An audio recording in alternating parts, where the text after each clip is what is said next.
Hello everyone, मैं हूं Suman Roy and welcome back to my channel. So आज हमारे वीडियो का जो टॉपिक है वो बेसिकली मैरिज के टाइमिंग के ऊपर रहेगा। मतलब कौन से योग पे या टाइम पे आप लोगों का शादी का पॉसिबिलिटी बन सकता है, उसी को लेके हम लोग आज डिटेल में डिस्कशन करेंगे। बट उससे पहले अगर अभी तक आप लोगों ने मेरे चैनल को सब्सक्राइब नहीं किया है then please subscribe to the astro Vidyalaya channel and also press the bell icon, ताकि इस चैनल से रिलेटेड कोई भी वीडियोज़ आप मिस ना करें। और अगर आप मुझसे कोई भी पर्सनल कंसल्टेशन लेना चाहते हैं तो अभी आप लोग डिस्क्रिप्शन सेक्शन में चले जाइए, वहां से आपको सब डिटेल्स मिल जाएगा। और अगर आपको ये वीडियो थोड़ा सा भी इन्फॉर्मेटिव लगे देन एक लाइक कर दीजिएगा। कमेंट में अपना ओपिनियन ज़रूर बताइए कि वीडियो कैसे लगा, और वीडियो को जो लोग एस्ट्रोलॉजी फॉलो करते हैं उन लोगों के साथ ज़रूर शेयर कीजिएगा। हमेशा खुश रहिए, यही प्रार्थना के साथ डिस्कशन पे चलते हैं।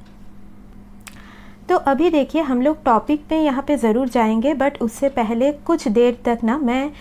आप लोगों के साथ थोड़ा सा इसी से ही लिंक्ड बट थोड़ा सा अलग कुछ टॉपिक पे डिस्कशन करूँगी। तो अगर आप ये पार्ट स्किप करके मेन टॉपिक पे जाना चाह रहे हो तो आप जा सकते हो, बट मेरा ये बोलना रहेगा थोड़ा सा सुन के ही जाइए। तो देखिए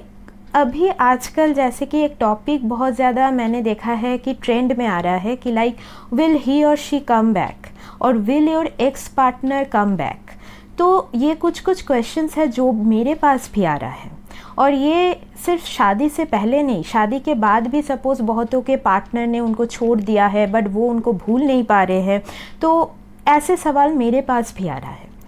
तो अभी ना मैं आप लोगों को कुछ प्रैक्टिकल चीज़ें बताने जा रही हूँ रिलेशनशिप से ही रिलेटेड, तो उसको थोड़ा ध्यान से सुनिए। अगर आपके पार्टनर ने आपको किसी भी रीज़न की वजह से छोड़ दिया है या छोड़ के चले गए हैं, या फिर आपका जो रिलेशनशिप है वो उनके साथ फॉर सम रीज़न वर्कआउट नहीं हुआ है, इसका मतलब ये है कि आपका जो रिलेशनशिप था ना उसके जड़ में या बेस में ही प्रॉब्लम था। तो जो रिलेशन आपको स्पेशली आज के ज़माने में मेंटल पीस नहीं दे रहा है, उल्टा आपको बहुत ज़्यादा डाउट्स, इनसिक्योरिटी वगैरह दे रहा है, आपके मेंटल पीस की ऐसी की तैसी कर रहा है, तो आप उसको लेके क्यों परे हो। समझ रही हूँ कि एक बार जब प्यार हो जाता है वहाँ से निकलना बहुत मुश्किल होता है, बट आपको निकलने की यहाँ पे ज़रूरत है। किसी के हेल्प के थ्रू, किसी से काउंसलिंग के थ्रू वहाँ से निकलिए। जब तक आप नहीं निकलोगे तब तक आपके लिए जो पर्सन एक्चुअली बना है आप उनको अट्रैक्ट नहीं कर पाओगे। और यहाँ पे जनरली ना हमारे सबके लाइफ में जो भी लोग आते हैं उनका एक पर्टिकुलर टाइम स्पैन रहता है। उसके बाद वो जब भी वो टाइम स्पैन ख़त्म हो जाता है ना तो वो पर्सन अपने आप आपके लाइफ से चले जाएंगे, उस पर आपका फॉल्ट नहीं होता। देखिए मैं ये समझती हूँ कि हर पर्सन आपके लाइफ में जब भी आता है, बहुत लोग बोलते हैं ब्लेसिंग होता है या फिर लेसन होता है, बट मेरा ये मानना है कि उनका आपके लाइफ में एक एम होता है, एक लेसन होता है। जब वो पर्सन का जो लेसन आपको देना है वो ख़त्म हो जाता है, जो पाठ वो पढ़ाने आए थे, जो चीज़ आपको सिखाने आए थे, जब वो आप सीख जाते हो या फिर उनके लाइफ में आपका या आपके लाइफ में उनका जो भी उद्देश्य है वो ख़त्म हो जाता है, तो वो चैप्टर अपने आप क्लोज़ हो जाता है। तो इस चीज़ को एक्सेप्ट करने की बहुत ज़्यादा ज़रूरत है। आप बहुतों के अंदर मैंने देखा है कि एक्सेप्टेंस की कमी होती है, तो एक्सेप्टेंस लाइए।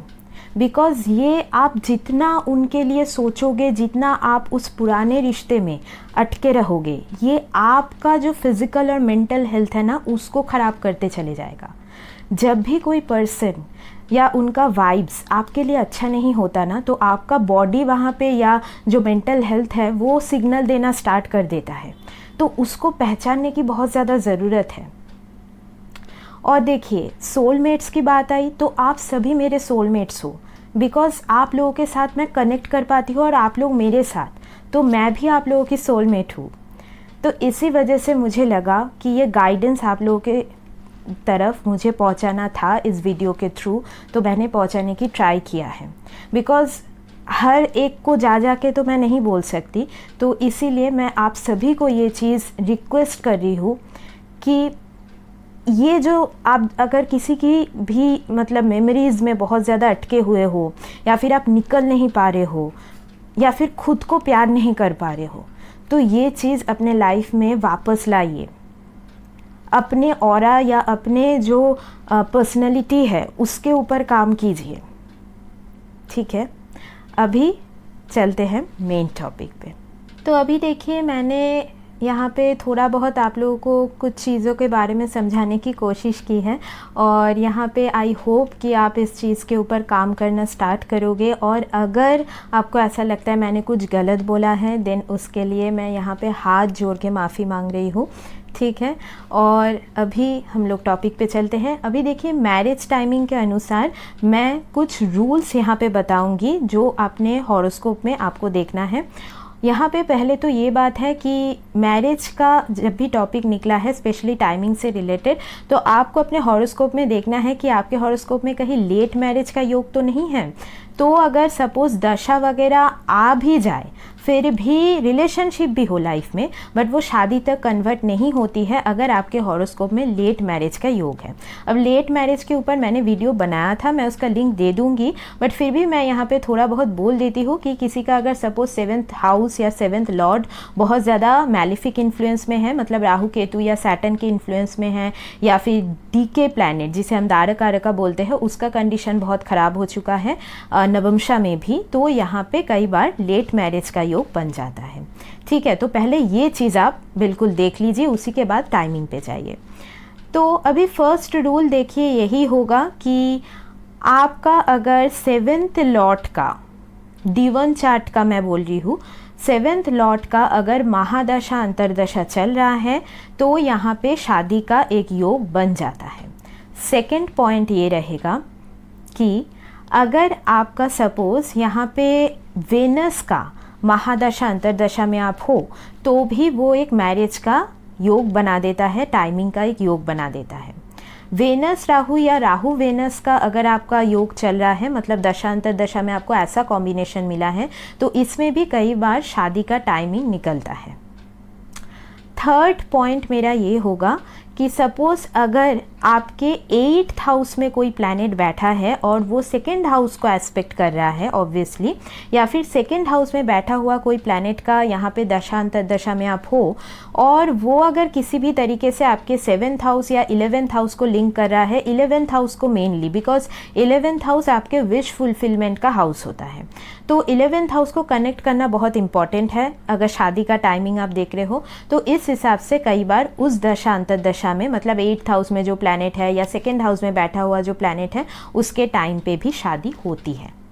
फोर्थ नंबर मेरा जो पॉइंट रहेगा वो होगा कि आपका अगर दारक आरक का जो प्लैनेट है, लोएस्ट डिग्री वाला जो प्लैनेट है, उसका महादशा अंतरदशा अगर चल रहा है और हॉरोस्कोप में अगर वो सही से प्लेस्ड है, मतलब वो किसी नेगेटिव इन्फ्लुएंस में नहीं है, तो उस टाइम पे अगर आप मैरिजेबल एज में हो तो शादी का योग बनता है। या फिर अगर आपका उपापादा लगना, भी उपापादा लगना क्या होता है इसके ऊपर मैंने डिटेल में वीडियोस बनाया था, तो वो आप चेक कर सकते हो। तो उपापादा लगना में बैठा हुआ जो भी प्लैनेट है उसके दशांतर दशा में भी शादी का योग बनता है, बहुतों की शादी होती है। या फिर उपापादा लगना का जो लॉर्ड है उसके दशांतर दशा में भी शादी होती है। बट जनरली देखिए यहाँ पे छोटा सा पॉइंट मेरा ये रहेगा कि अगर आपका शादी दारकारका के दशांतर दशा में या फिर उपापादा लगना में बैठे हुए प्लैनेट के दशांतर दशा में हो रहा है, तो वो शादी बहुत बड़ा एक कार्मिक लेसन लेके आपके लाइफ में आने वाला है, और आपको अपने सोल का जो मिशन है उस तरफ वो पार्टनर आपको यहाँ पे लेके जाएगा। तो जर्नी बहुत ज़्यादा इजी नहीं होने वाली है, स्पेशली अगर उपापादा लगना में बैठे हुए प्लैनेट कोई मैलिफिक्स है, तो जनरली आपका जो जर्नी रहेगा उस पार्टनर के साथ उसमें उतार चढ़ाव काफ़ी ज़्यादा होगा। तो बी वेरी वेरी केयरफुल कि अगर आपका शादी उपापादा लगना में बैठे हुए प्लैनेट के टाइम पे फिक्स हो रहा है या फिर तारकारगा के टाइम पे। अभी देखिए मेरा जो नेक्स्ट पॉइंट है वो ये होगा कि अगर आपका जो भी प्लैनेट का दशा चल रहा है, महादशा मेनली, मतलब किसी का सन का हो सकता है, मून का हो सकता है, मार्स का हो सकता है, कोई भी प्लैनेट का हो सकता है, तो उससे 7th में जो प्लैनेट बैठा है, अगर कोई प्लैनेट नहीं है तो 7th में बैठे हुए जो साइन, मतलब 7th में जो साइन आपको मिल रहा है उस साइन के लॉर्ड जो है उसके अंतरदशा में भी शादी होती है। मैं यहाँ पे थोड़ा एग्जाम्पल दे देती हूँ। किसी का सपोज वेनस का महादशा चल रहा है, वेनस उनके कर्क राशि में बैठा है। अभी मकर राशि जो 7th हाउस का साइन है, कर्क से मकर, तो मकर में सपोज सैटर्न बैठा है, तो ऐसा हो सकता है वेनस में जब शनि का अंतर आए तो इस पर्सन की उस टाइम पे शादी का योग बन सकता है। अभी मेरा जो नेक्स्ट पॉइंट होगा वो ये होगा कि 7th लॉर्ड, आपका जो भी 7th लॉर्ड है उसका नक्षत्र देखिए कौन से नक्षत्र में गया है। उस नक्षत्र के लॉर्ड के दशांतर दशा में भी शादी होती है, मतलब वो बहुत प्रॉपर योग बना देता है। सपोज आपका जो 7th हाउस का लॉर्ड है वो यहाँ पे विशाखा नक्षत्र में है, विशाखा नक्षत्र का जो लॉर्ड है वो गुरु होते हैं, तो उसके दशांतर दशा में भी शादी हो सकती है। अभी मेरा जो नेक्स्ट पॉइंट रहेगा, कई बार आपका नवमशा चार्ट भी यहाँ पे वैरी करता है कि नवमशा चार्ट का जो 7th का लॉर्ड है या लग्नेश है उस टाइम पे भी बहुतों की शादी होती है, बट यहाँ पे कंडीशन ये है कि अगर वो एफ्लिक्टेड नहीं है तो ठीक है। नेक्स्ट मेरा जो पॉइंट होगा वो ये होगा कि सपोज आपका हॉरोस्कोप में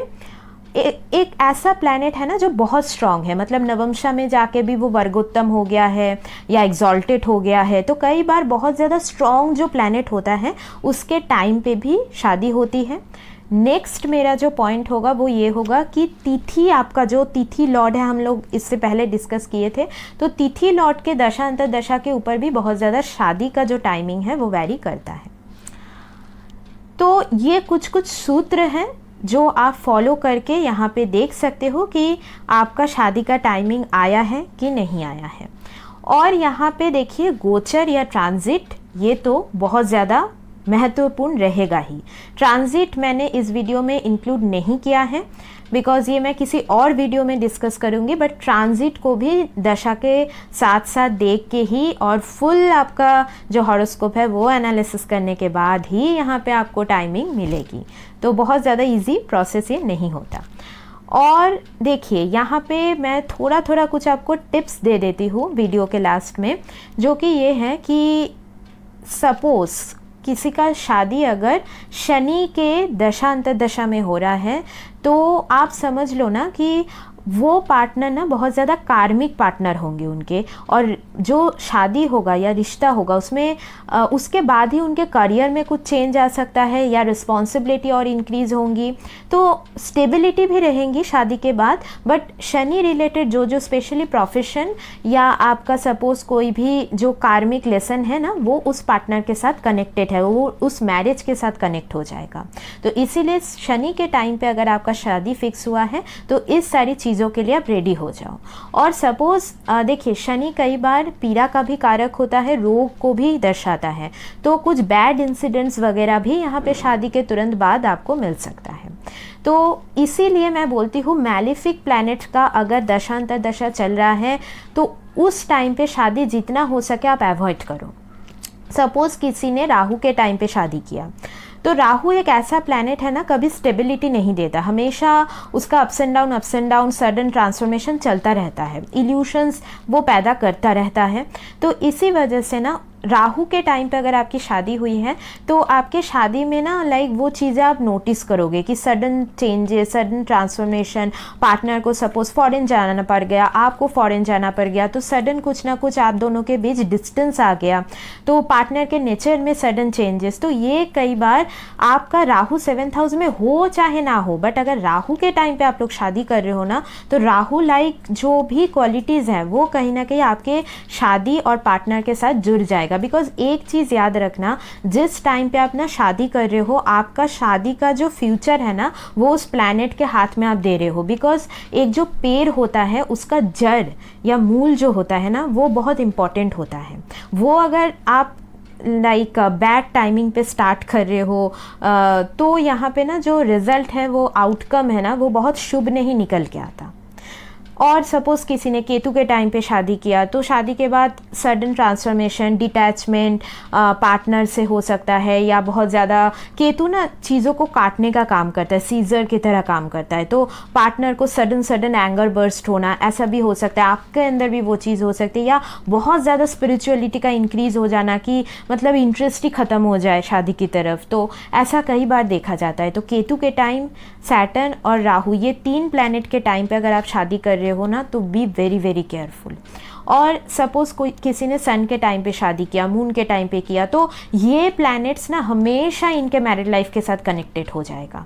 आप समझ लो इनके हॉरोस्कोप में वो प्लैनेट्स मतलब 7th हाउस के साथ कनेक्शन बना के बैठा है कि नहीं बैठा है वो आप छोड़ दो, बट इन्होंने इस टाइम पे शादी किया है मतलब वो अल्टीमेटली वहाँ पे कनेक्शन बन रहा है किसी भी तरीके से। अगर आप लोग बोलो तो मैं इसके ऊपर डिटेल में एक बार वीडियो बनाऊंगी ताकि और अच्छे से आप लोगों को समझ में आ जाए, ठीक है। तो और एक चीज़ लास्ट की शादी का टाइमिंग तो आपने देख लिया, बट शादी 7th हाउस को दिखाता है मेनली, तो आप अगर खुद एफर्ट नहीं डालोगे तो यहाँ पे शादी होना बहुत मुश्किल है। आप लोग अगर ऐसे मतलब